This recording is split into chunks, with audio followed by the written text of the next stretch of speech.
Од јануари наваму цените на бензините и нафтата се качуваат како со модерен и брз лифт.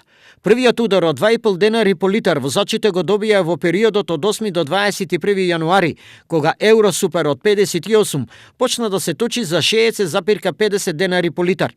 Евросуперот од 60 помина на цена од 62,5, а евродизелот од 54,50 на 58,50 денари за литар. Иако покачувањето беше солидно, веќе на 4 февруари, регулаторна повторно не подсите на неа. Бензинот 95 скокна на 61,50, а 98,63 денари. Евродизелот отиде за денар погаре, па од 58,50 заврши на 59,50 денари. Во февруари и март уследија две нови покачувања, но најмногу тогаш болеше од покачувањето на 18 март, кога 95-ката стигна до 65,50, 98-ката до 67, а евродизелот до 60 денари. Сепак тоа не беше најлошото, зашто регулаторна фати ред од покачување на секои 2 недели.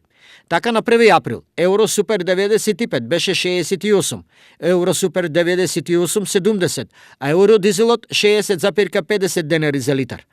Разбирливо, овој ритам на покачување на цените го испорачува по очекуваното мислење на граѓаните за течноста, без која не се може. Не може ништо за ова. Ова више мизерија. Па не чини, али ете, мора се качува нешто. За младите не е убаво. Никако не е убаво. Затоа со нашите плати не може. Не може. Сите се против покачување на цените. Стандардот е низак, ба сите кукаат, ето што да кажат. Иако, кога во прашање се е пари, се е јасно. Но еве како покачувањето на цените изгледа низ илустрација. Јануари-април разлика во цена 13 денари или 22,4% за евро 95. 12,5 денари или 20,8% за евро 98. 7,5 денари, односно 13,7% за евродизел и 7,5 денари за екстра лесно гориво.